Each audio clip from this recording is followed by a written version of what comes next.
episode 192 of Red Wings Rant, where tirades and impassioned pleas for your Detroit Red Wings finally have a home. Mike, we came up with a creative subject for today because we didn't have such a fun time the last couple of games. And what do you mean? You don't like losing by a touchdown, Detroit Lions? Woo! Man, that was a lot of goals we gave up. Woo! Well, yeah, we gave up a touchdown. Thankfully, Colorado is as bad as they are and porous as they are on defense that we were able to keep it to a 4-goal game. So we are going to touch on that. We're gonna go back and take a look at what happened there. We'll have the conversation. If you guys want to throw in the comments anything you want to discuss about those games, feel free. But we also want to talk about the World Junior Red Wings. Some of the guys that not all of it's in stone. We're going to talk about the likes of Finland and Sweden that have their rosters up and running. Canada will mention are a couple of guys that are on their camp roster, and their camp runs until today. So they'll be announcing the official roster, I'm assuming tomorrow. Similar story for Team USA, but we've still got some fun names to discuss there. And we'll kind of take a peek at what's going on for all these teams. And also, we'll take a look at the top 10. I was going to say the top 20 prospects heading into the next draft and kind of have a little combo here on who to look out for. But when I was putting together, at least with the rosters we have finalized, I couldn't crack the top. I couldn't crack the top 10. I couldn't get to number 11 with guys that made it to the World Juniors. So we'll be taking a look at least what we have confirmed so far. And that's the top 20 according to Elite Prospects Consolidated Rankings, which, as I always tell you guys, is the best route to go because you can't put too much trust in any one prospect ranking. But you certainly can take 50 different prospect rankings, throw them into a machine, and poop out that number. That's certainly going to have some credence. So we'll take a look at that list too. I think it'll be our first time taking a look at this since the season started. But yeah, Mike, here we are. This couldn't have come at a better time. Yeah, this couldn't have come at a better time, the juniors, because I don't know, we were on vacation and suddenly the Red Wings are on a week-long vacation. They've, averaged about 2 goals a game and they've given up about 6 goals a game. Pretty awful viewing experience. So luckily with the juniors coming around, again, this team, we don't care about the present as much. It's more about the future, so I'm kind of excited about a few guys that were sent over to the juniors there. I know I want to touch on our boy on the D line there, a little Edvinsson action, and I know fans of this show are really excited for the Macho Man Savage. Oh yeah, going to play for Team USA. So a couple exciting pieces there. But man, I don't know if you wanted to start with juniors or you just want to talk about the week-long shellacking that we took against, not necessarily the best that the NHL has to offer, but, marginally better teams than, when we were beating the Islanders and the Kraken. Yeah, I do want to talk about everything here, and I'm having it hard, Mike, because I didn't have the presentation ready that I revealed last week. StreamYard will let us pop up a good old Google Slides presentation while we talk, so I can actually organize our conversation pieces here.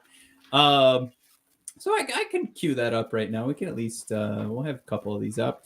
But when we talked about the 2 games coming up, I felt like I was apologetic when I said I don't think we're winning either one of these games.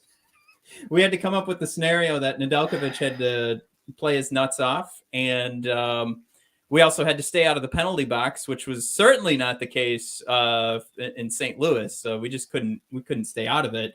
And if you want to make the argument, it's not like St. Louis just absolutely destroyed us in that regard in power play goals. That does certainly hurt a team to keep taking trips to the penalty box to try and build up some sort of momentum and get some chemistry moving up and down the ice when you're constantly trying to fight from a penalty kill perspective, from a shorthanded perspective. All right, we finally got some comments here.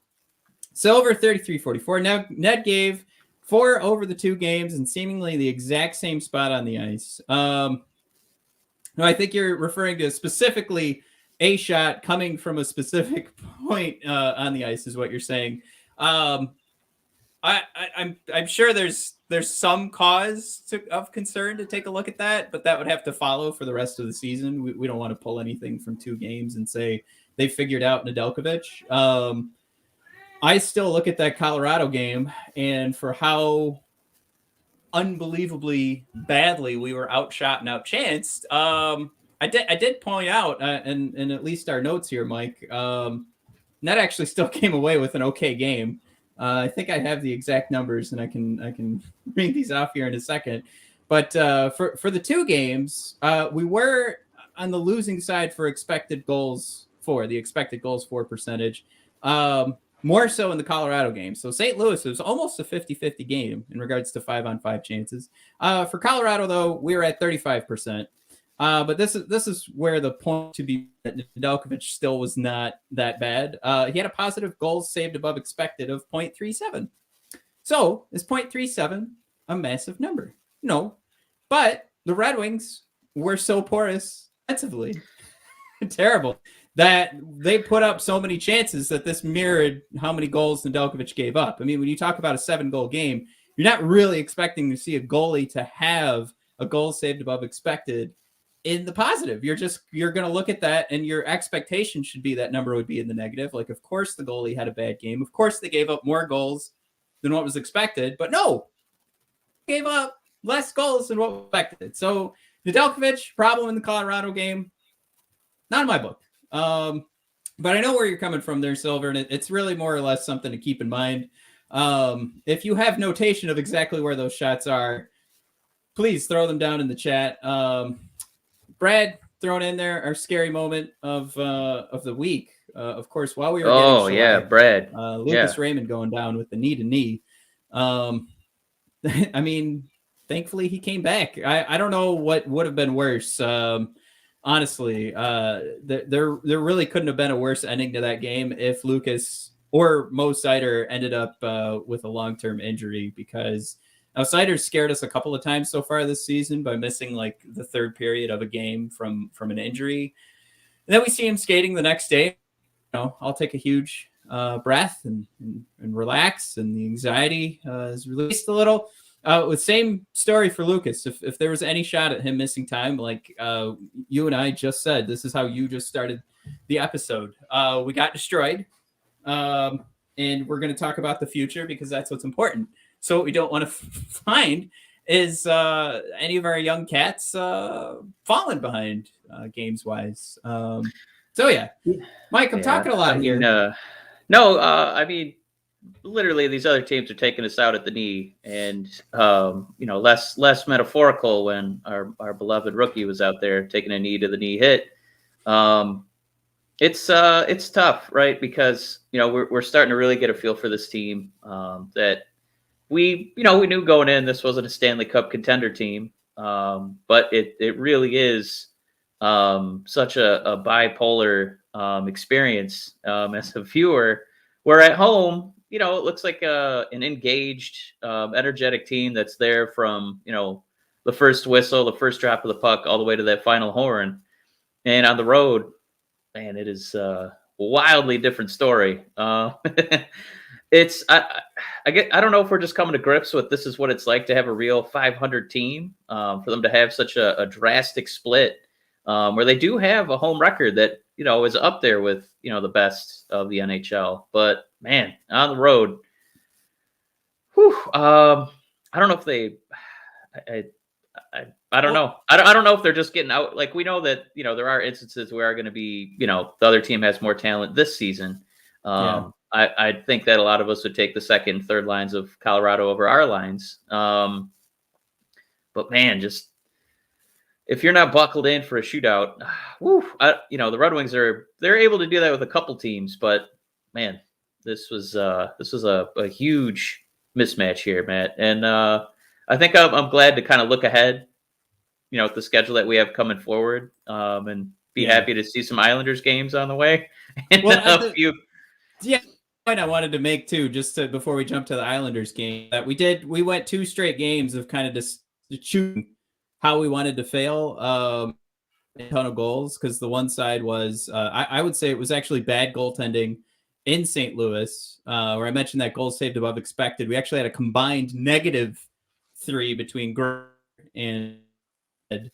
And you jump to the Colorado game, and back up to the Colorado game on my slides here. And it went the other way, like I said. Now Grice was awful both games, but it was Ned who kind of made sure he put like a capper on there. It was like salted the wounds for sure. Yeah, it didn't exactly. Yeah, the game didn't turn around when he hit the ice. So when do we find that turnaround possible with the Islanders? So I got, because if you take a look at this, I mean, we could just take a look at the Islanders' record so far this season and know that this is definitely an opportunity for us to turn things around. But we match up pretty good. We've got pretty similar stats going up, and actually, Mike, you're gonna have to forgive me here. Is this a home game or an away game? This week we have the Islanders at home. Was that Tuesday? Thursday, we're back on the road for Carolina. And then we close out the week at home again against the Devils. So that's it right there. I mean, this is a game where it looks like we have a better shot to keep up, especially with the way the Islanders have played so far this season. Even with, I guess, 5 games, they've been above 500, I think, in their last 5. Maybe now it's 6 games. But yeah, this is certainly a winnable game, and we're back home. So it'll be one of those things, Mike, where you bring up the most. I think it's the best point anybody's brought up so far this season, is that when you're a 500 team, sometimes you look a 500 team, and you look really good. Sometimes you look like you could compete with anybody, and then other times you look like you are very far away. And it's kind of just by the end of the season, we'll be able to make that assessment of who we are. And right now, week by week, it kind of feels like, oh my God, now we are on this crappy, of course, fans we get as high as possible losing streak. Yeah, I don't know if we're losing your your feed just a little bit, but was just going to point out to, I'm glad this week is kind of behind us. This is a really rough week. We know that St. Louis, kind of had this game circled. We know Colorado is a offensive buzzsaw, which is definitely the kryptonite for the Red Wings, who, even as they had that, kind of hot start, they were behind the 8 ball in terms of like goal differential, which, at the end of the season, usually, pretty good indicator of a team that's, winning a lot of games. And after this week, Red Wings are really kind of falling off the map there. So they're, still above 500, but that goal differential is, kind of a cellar dweller team. It's at -18 here through 28 games. So, you as a 500 club, I think you'd expect that to be a little bit closer to 0, plus or minus. But man, -18 is not good. But yeah, I mean, we're playing the Islanders. We're pretty evenly matched, and this is a home game. So this is one that you hope they can kind of end that streak, and I won't even call it end the losing streak. Let's have a competitive game streak. Let's start that again, because it's been a rough Red Wing week here. This one should at least get into the third period, and we should still watching. But let me know if my audio starts cutting out again. Silver put out there, would it be fair to say Hronek has been underwhelming and weak physically? He's been on my number 1 SHI test for expectations versus execution. What are your thoughts? I mean, for him to be number 1 on my list, I don't know if I could put him there. I think I like to put number 1 on my list are the guys I can't wait for their contracts to be up. I see no future. And I just, like I'm done waiting, and I'm ready for them to either be traded or just that contract to be up. Hronek doesn't seem to be like a guy you want to put on that list to give up on. So he's not number 1 on my list, but I don't know if there's anybody when you look at these games, you could play either the eyeball test or the analytics test. There aren't a lot of guys, save for that first line, Filip Zadina, and Mo Seider that have played consistently well. You throw Nedeljkovic in there too. So there's really nobody on this team that's safe from movement besides those that we mentioned, and even one of the guys that we barely mentioned in the last episode that has been out for the last 10 days. Also isn't really on the top of my list for hanging around. Like, those are the things that get to me. For a young guy who's definitely still learning and has some room to grow, I would say frustration should be high, but I don't want to put him on a poop list. I don't want to put Hronek near that. I think it's easy that this has been his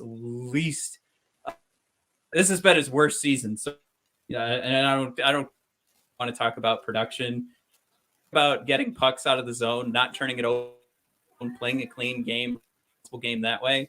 This is season, but I'm not ready to write anybody in Hronek's zone off, especially team is. And I think it stinks to see a guy his goal has taken a step back. Far and away is our number one on this team. He plays the minutes that say so. He plays on all the that say so. So to play that game of, oh man, what would Hronek look like? I don't know if we can say this is what he's looked like so far, but I think there's still room for this team to improve around him. And I don't know if there's enough talent around Hronek for him to still be learning the way we want him to learn. If that makes sense, like enough veteran leadership around here of highly skilled veteran leadership for him to go, all right, that's how I play.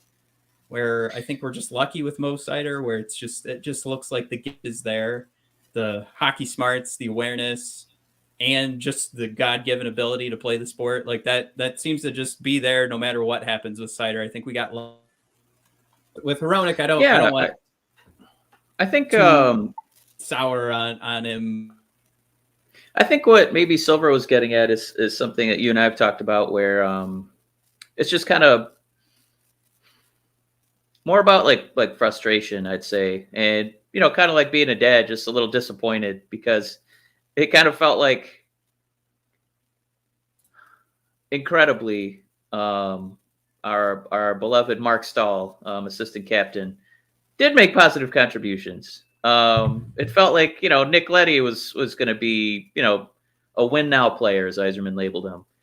Mo Seider came out of nowhere. Now he's arguably going to be rookie of the year unless his teammate takes the crown. So I think we kind of looked at Hronek and said, man, this should be a guy. He's been a productive point scorer as a defenseman. We kind of feel like he's got some experience at the NHL level. We feel he's pretty adept. So I think you kind of expected him to play like a top pairing defenseman and, to kind of be on the coattails of what you're saying. He's kind of played like a second line guy. And it's just a little disappointing because I think we expect a little bit more out of him as he's, getting older and he's kind of used to this team, used to this system. He gets, power play opportunities. They do try to throw him out there on the penalty kill. He has a lot of responsibilities. He's a former, leader in minutes on this team. And I guess to see him, where he's at now, like clearly down the pecking order, it is disappointing. I wouldn't totally be, saying he's number one on the shit list. But I think he's definitely on the number one kind of, gee shucks, I'm kind of disappointed in you, kid. List. I would still maybe give, maybe Rasmussen the shit list. That dubious honor. But yeah, no, I think I'm with Silver that it is a little frustrating to see where Hronek's at based on how well he should know this system and the experience that he does have on this team. And I think you kind of wish that Seider wasn't such an integral part of our success here in his rookie season, where we need him to not just be the top pairing defenseman, but our number one defenseman. You kind of wish that Hronek could take some of those responsibilities, maybe let Mo, kind of hone some skills, learn some new things instead of, being thrown directly into the fire against the top the top opponent's first line every game. So it's just kind of tough because I thought we could rely on him a little bit more, but instead, my God, do we need Mo Seider to be excellent? No, and I mean, you make great points, and I'm still with you there on the frustration level. I think I was just the number one seed, but I definitely have a large group that are tied for like anybody beyond that first line, and then I have a special slot for Toothless Tyler. All right. Performance Art does throw in an interesting little ditty here. He'd like to see Hronek if I could get these comments to work. I think they're not working because my connection's so terrible right now. But he says he'd make a better forward than defenseman. So, little interesting spot there. Oh, there's. All right, let's get this off. Let's get this off the screen. There's the kitty cat. Is he the one? Is he chewing on your Wi-Fi? Yeah, he's chewing on the cable over here. Yeah, is mine going in and out too? It's probably just me because I have this. I do have the notation up at the top of my Wi-Fi set. It's all 3 bars on my laptop, and then StreamYard is like, nope, it's only 1 bar. So I don't know what's going on here, but we're struggling. So we're not going to keep this episode going too much longer because this is the last thing I want to do is download this. The last thing I want to do is download this and then find out none of it worked. So let's jump in here. Let's do it. Yeah, I know you had a list. So yeah, let's talk Red Wings. Yeah, Red Wings in the World Juniors so far. Like I mentioned, we have Sweden and Finland are good to go. I think we're going to. They're going to be finishing up their camp tomorrow, as I just read finishing it up today. So they should be making an announcement shortly for their final rosters. And we do have a couple of guys that we get to say are officially heading to the World Juniors that are on the Red Wings. And I thought we'd take a look at a couple of guys on at the World Juniors because they could be a Detroit Red Wing after the upcoming draft. So first up, Sweden. This is where I kind of was like, all right, let's get this out of the way today so we don't get too negative in the episode. But Sweden's World Junior roster, we do have Simon Edvinsson, which I think is not a surprise in the least. Then Teddy Neiderbach, who apparently I'm the only one who likes to call him Teddy. Of course, for obvious reasons. Yep, little Teddy boy. I got corrected by some folks from Sweden that said nobody here in Sweden is ever called Teddy. They're called Theo. So I was like, all right, I'm sorry. I called him Teddy. I never thought I'd be corrected on a nickname, but here we are. But yeah, those are our 2 wingdings going in. I think a few folks were disappointed not to see Liam Dower-Nilsson, who from the scouting department, somebody that they were really high on, super happy that they lucked out and grabbed him as late as they did. But then William Wallander, who was our 2nd round pick last season, also not making the team. And both, or I should say probably leaning more towards Wallander, having better seasons. Just kind of seemed like Nilsson would fit in at the age bracket that he's in. And some of the guys on this team, at least from who's our boy Scott from the Athletic, was leading us on a little bit and let us know that there was a great chance that Nilsson wasn't only going to make the team, but could be on the 3rd line and centering it. So I was super excited to see this roster. Definitely not bummed to see Edvinsson and Neiderbach. But yeah, there are a couple of names I think Red Wings wanted to see on this roster. And it's fine. They'll continue to play on their home. We'll see them put up production there. Probably see some of the production go up. Like of Elmer Soderblom when he started getting more time with Frölunda, it just skyrocketed. So, and of course, he's not on this because this is the under-20 tournament. But yeah, I'd say this is still a thumbs up. Still feels good. You got Edvinsson, you got Neiderbach. Could you ask for absolutely? No. Got it. Yeah. I don't know how old Dower-Nilsson is. I'm assuming he's not going to break 20 in my head. He's in the 17-18 range. So he's got one more year to do it. And it's fine. It hurts a little bit, especially the Wallander one, I think. That one probably hurts a little bit more because we've been, what are we only Red Wings prospects. So Wallander is looking really good. He's really moving the puck well. I mean, you guys can go back to our prospect episode and kind of see what was going on there from Wallander's perspective. And production was kicking up a ton, especially after like the first 10 games of the season.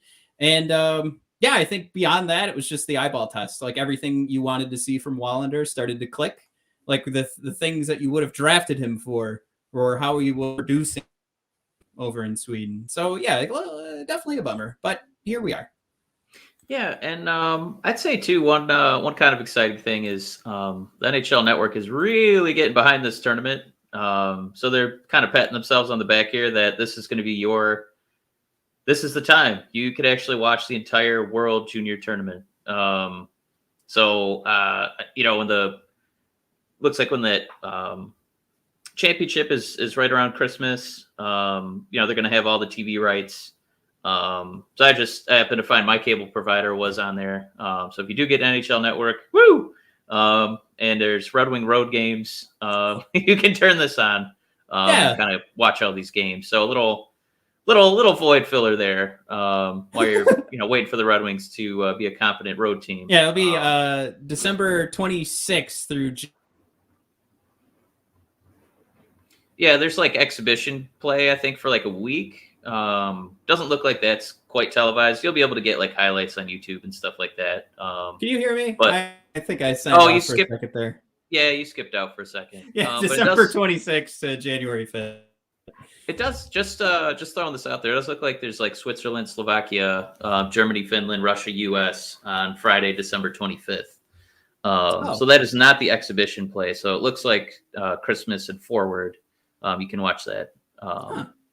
Well, we got a IIHF website and throw them a comment. I'm looking right at the NHL Network, patting themselves on the back. They printed out like a whole schedule. We'll probably try and find a way to share that too. All right, here we go for Finland.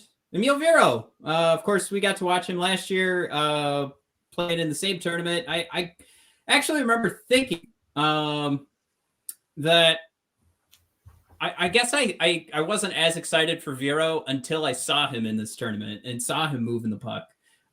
This is kind of funny. I just noticed Eric is in the chat. Canada and US are up next, Eric. So just hang on there. Viro on Team Finland. I for this one, it's all gravy. This feels good. Like I mentioned, I thought he was a standout in that tournament last year. I thought this was one that really changed my opinion on one of our prospects, where I guess I didn't have him as high on my list, but again, the way he performed and 2 weeks ago. I'm excited I'm excited to see Eemil, but I also want to see what was my alternate first round pick if we didn't get Cossa, because Atu Rati should be playing as well. The Islander draft pick, who was had one great amateur season, and then he kind of petered out for 2 years, and now we're just wondering if he's ever going to actually make it. So I'm kind of pumped to watch him play for Finland too. Yeah, that'll be a fun one. And one of the names we could just point out now that'll be on the list of the top 10 prospects in this upcoming draft that are playing in this tournament. Brad Lambert also here. Mike, fun fact, who I drafted in the hockey game. When I got my shot. That's right. You tank the first season, you get a good draft pick, and you pick up Brad Lambert. Love it, man. Now, the NHL game put him down as a potential franchise player, where I think where he was in the top 3 from the consolidated list from elite prospects maybe a year ago. He's now dropping in the list, and considerable drop since he's probably in some lists now in like top 20s. So does the video game still recognize Shane Wright? Absolutely. Yeah, we'll get to him in a second too. All right, cool. But yeah, this is one where if Brad Lambert wants to jump back up on the list, and again, he'll be in our list in a couple of slides here. this is his opportunity. This is where you kind of nail it, right? This is where you become a top 3 draft pick is this tournament. So moving right along for the Wing Dingies. Very small here. I do apologize. Oh, and it looks like Cossa's blocked on the top here, but this is Canada's camp roster. So again, they're going to be making their selections now that camp ends today. But invited from the Red prospect list is Cossa and Donovan Sebrango.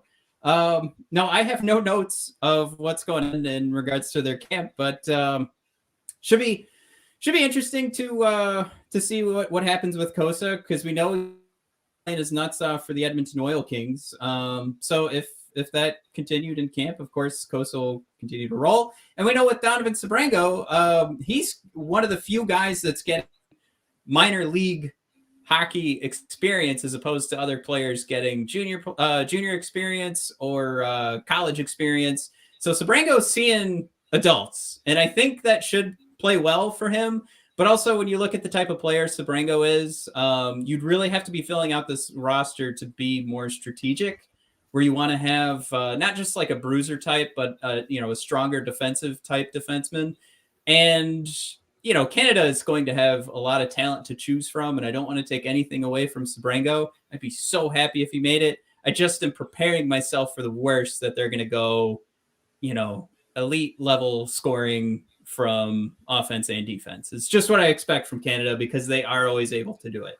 But like I said, if they go with Sebrango, that means that they're really trying to tighten things up and win this from not only high skill, but also strategic perspective. So if they do bring him aboard, I will say, yeah, even if he's a late cut, and they end up putting a team together by height, Sebrango won't make it. But Sebastian Cossa will be the top goaltender for Team Canada. It's very exciting for that. So moving right along, Mike, USA Hockey has a horrible table. So all I could show you here are the forwards for anybody that wanted to see the full list here.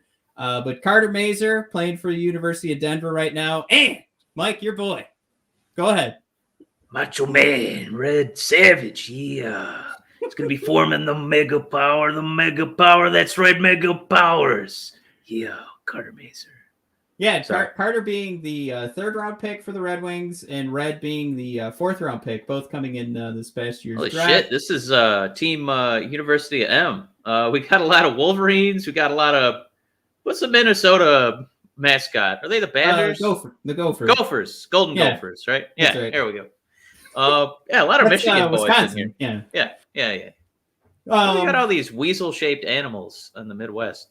I don't know. It's not intimidating at all. It doesn't make any sense. No. Anyway, yeah. Silver pointing out I think he's a growing boy. Silver, he's a growing boy. Yeah. He's 7'1" in skates. Yeah. But yeah, this one feels pretty good. Carter Mazur, Red Savage. I feel like Red gets more of the attention because he's got the amazing name. But Carter, like we mentioned in the prospect episode, played pretty well. So I think these are both going to be good picks for Team USA, and it feels good.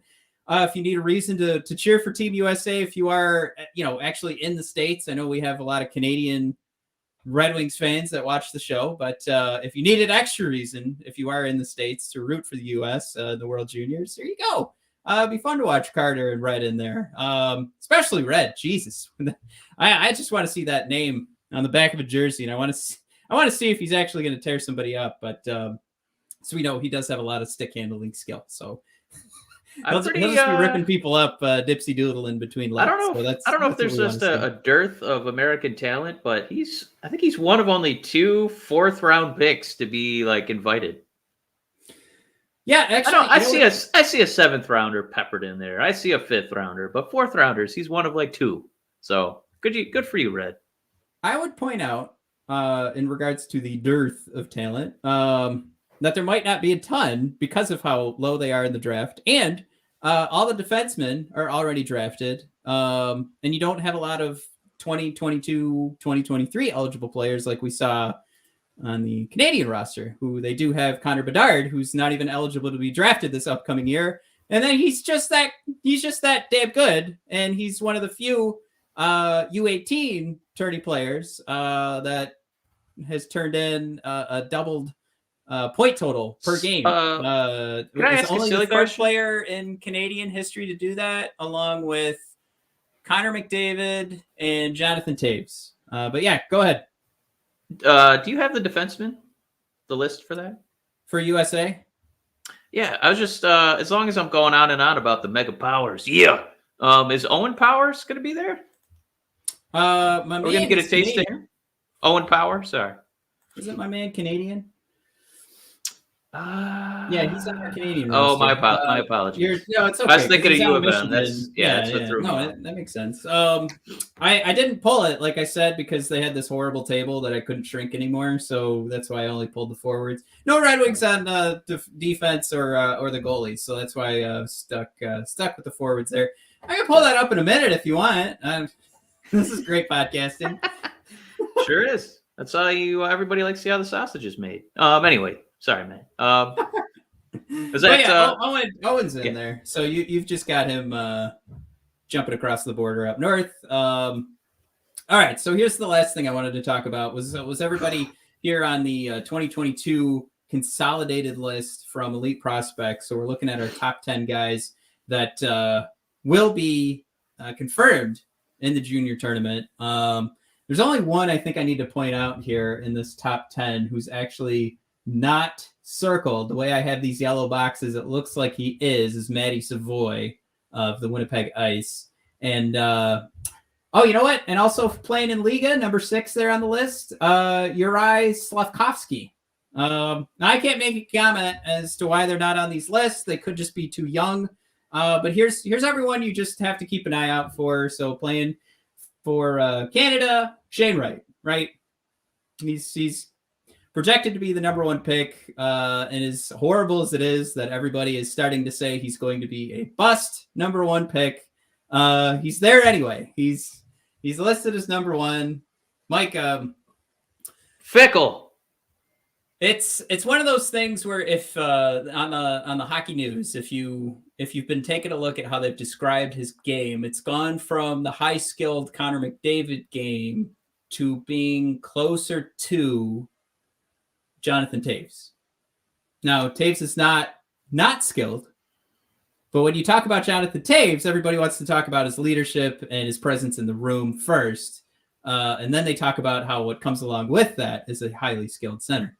So, Shane Wright, nothing against being compared to Jonathan Toews, but I think, Mike, if you had to pick who's going to score a goal for you at any point in any hockey game, and you had to pick between Toews and Connor McDavid, I would most certainly pick Connor McDavid. So those comparisons have all but disappeared for Mr. Shane Wright.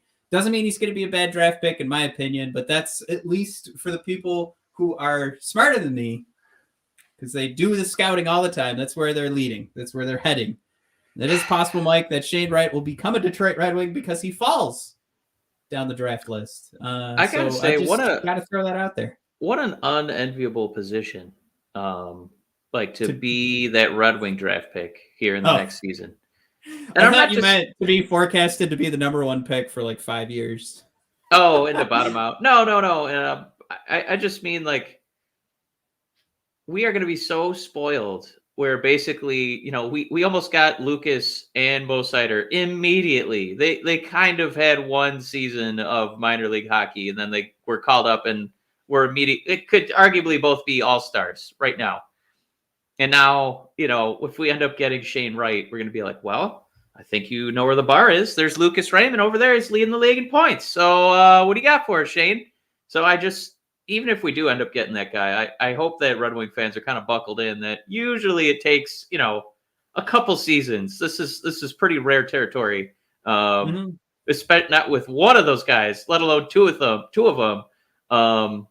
Essentially panning out so quickly. Ask the Rangers how that worked out for them. Yeah, how's Lafreniere doing? Does he have a goal this season? Right, and Capo Caco, both. And it's funny. Like the Rangers are doing pretty good from the win-loss perspective, but they'd be an absolute buzzsaw if those guys were playing if they were ready where we think they would be. All right. But anyway, you've got Shane Wright for Canada. Danila Yurov of Russia, Joakim Kemell of Finland. I'm sure that I said that wrong. Simon Nemec from Slovakia. So I guess, I'm just calling out the countries to make sure that you guys are watching the right teams play. Logan Cooley is on Team USA. Previously mentioned Brad Lambert for Finland, and Ivan Miroshnichenko. I'm sure it's quicker. It's probably like Miroshnichenko. Miroshnichenko. Wow. Yes. That's thank you. Miroshnichenko. It is a couple of schnishes in there. For Russia, if you didn't put that guess in there, if you're listening. I like that name. It's kind of like starting a lawnmower because you had to do it one more pull. Miroshnichenko, run. Sorry. I will tell you right now, I guarantee he will be the if the Red Wings end up getting a top 5 pick, and you can see where he's kind of, right now he's number 9 on the consolidated picks here. I guarantee he will be everybody's favorite pick for the Red Wings to draft. My boy Brad Lambert, I think, will fall out. I think he'll be the one that I enjoy playing with in the NHL game. But you can see right here on the list here. I mean, projected to be a top 10 pick so far in Liga, 6 points in 24 games. Is that expected for a guy that young playing with men? Yeah, sure. It's rough. It's hard. We saw what happened with Lucas Raymond. It didn't go spectacularly. He had more points per game when he was that old. But it's just one of those things. But is it exciting to look at 6 points in 24 games? No, not in any way, shape, or form. He is a big boy. If you go and look at Lambert's his rundown, we use the word rundown here. We're all familiar with The Office. Most recent comparison, Mike, our boy, D-Boss. That's right. Dylan Larkin is now. So do we need 2 Dylan Larkins? Might be another reason to not draft Brad Lambert. I gotta say, as far as like draft picks go, I don't feel good about the Red Wings picking Miroshnichenko, because Steve has done a really good job of getting guys with like only 2 or 3 syllables per name. We're looking at Ernie, Fabry, Gagne, Larkin, Raymond, Rowney, Smith, Stevens, Suter. We don't have room for a Miroshnichenko. I don't think we have enough letters for the guys making the jerseys, Matt. Don't feel good about him getting picked. Matt, I think that's where Lambert smells like a Red Wing draft pick, just with the 2 syllables in his name. I'm moving at lightning speed right now to try and pull up the Elite Prospects pronunciation. Shane Wright also smells like a Red Wing. He has a very easy name. Miroshnichenko. I can't do it. I should just pull this up. It sounds like a real pet name for like a pen pal in Russia. Oh, that's my little Miroshnichenko. Oh, that's cute. Oh, wait, did you hear that? No, it did not go through. Did you play an audio clip? No, I played it just for me, though. The way that you just said that, I thought that you heard what I just said. Oh, Miroshnichenko? Yeah, let me pull this up. Right. Let's share audio. This is for everyone. Mike, you give me the thumbs up, or just tell me you can hear this. Oh. Did you get that? No, we did not. No? No. Oh, we didn't. That's because I didn't share it. Man, I'm such a dum-dum. All right, here we go. Ivan Miroshnichenko. Whoa, no way we're going to learn how to pronounce that. Yeah. Miroshnichenko. Miroshnichenko. I can't do it. Ivan Miroshnichenko. Becky, can you Miroshnichenko. Ivan Miroshnichenko. Oh my God. I hope you guys are trying at home right now. This is the most difficult name I've ever had to.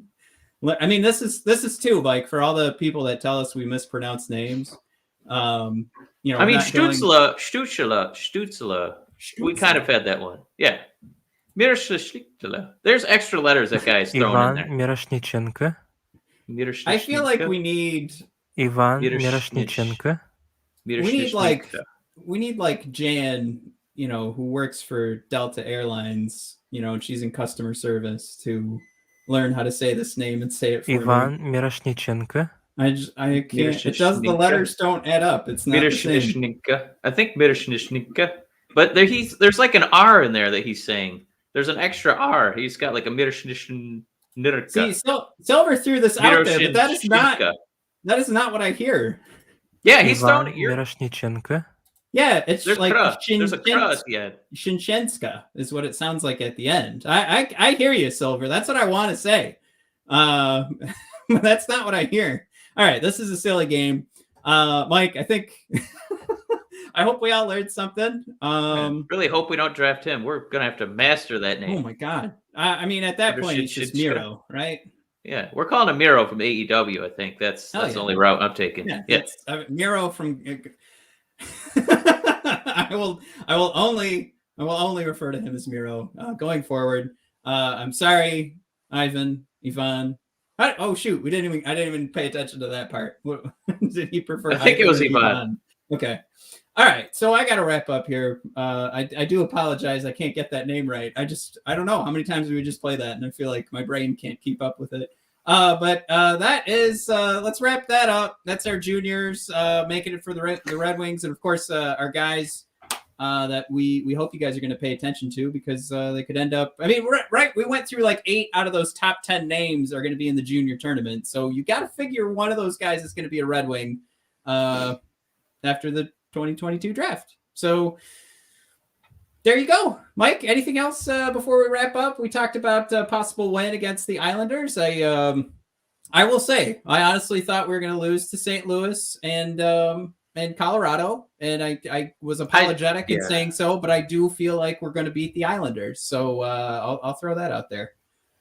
Yeah, I did. I don't know if I'm really a prognosticator with the matchup, but I did predict loss, and that name is going to break autocorrect. Thank you, Jared. Jared coming in with the comment of the show. Yeah, that's man, we got no shot on that one. He better really embrace that Miro nickname, which will quickly turn back into Rusev and then Rusev Day. So really pulling for Miroshnichenko. Yeah, I'm glad this rough week is over. I'm glad we had a new fresh week with a couple of poo-poo teams on the horizon. We can kind of get that 500 record, just keep that going. And then we're going to be walking into that junior tournament, Matt. NHL Network. Finally, making me feel good about that expenditure. So very excited for that. And of course, when we see you guys on Wednesday, we'll be celebrating the Islanders win. And then what'd you say, Mike? Then we're going to Carolina to face the those Tony vile Hurricanes. Oh, yeah. And then the Devils. I used to love the Hurricanes. I just can't do it anymore. Too many bad signings in the offseason. All right, Mike. Oh, Jared Shaw thrown out there. Random WWE reference for the 3 people that will get it. That's right. That's how we roll. Let's sail off into the sunset. Hopefully, when I download all this audio, it actually works. This will be a great podcast for anybody that's listening to this point and only got half the words. So I appreciate your audio has not been crisper than it is right now, Matt, as we close out the show. It's fucking great. All right. Well, I guess now's the time to do it. Please subscribe to the YouTube channel. You guys will see more. You'll have more fun of us trying to pronounce names. We apologize that we can't get right, but we gave it our best shot. And more Red Wings coverage coming up. And to do the best or the most good is how I usually put it for the podcast. Subscribe, rate, and review on Apple Podcasts. That review would be kicks up our numbers. And I tell you this right now, we get 100 extra listeners every time somebody sends in a review. So if you guys do have a minute, we would love those 100 extra listeners. So please throw a review down for us. We'd greatly appreciate it. But for everybody tuning in on YouTube, we love you too. And don't forget to go to the Mitchell Stevens episode. For all of our YouTube viewers, throw in who you want our next profile bio player episode. Throw in who you want. Yeah. I am selecting. I am not doing a random selection here. I am picking the name I want to do. And when I pick your name, you do get a $25 gift card to the NHL shop until I can find a partner here in Detroit that wants your money and wants our money. So until we get that partner, we're doing NHL shop. So there you have it. All right. But you guys will win on that one if you just head on over to the Mitchell Stevens episode and throw in who you want us to do. And I'll be picking that, let's just say, closer to the start of the year. You'll know. If you win, you know, and then you'll see the episode come out. And then you also said that name and you'll be like, hey, where's my $25 gift card? And I'll be like, sorry, somebody else said it first. So, I mean, at this point, if you haven't thrown one in there, just say a random name. Because you want to have a name, and also don't repeat a name because I'm going to pick the person who said it first. So If I were you, I would put in an early bid for Ivan Miroshnichenko. That's not going to work, but give it a shot. We're going to profile his name and origin. Can't wait for that. We're going to go through a long line of Miroshnichenkas. I can't wait. I love how many people have signed off because we're doing the wrap up here and we just can't. I can't hit end broadcast. All right, everybody, thanks for tuning in, and we'll see you guys on Wednesday. Happy Miroshnichenko Day! Yay!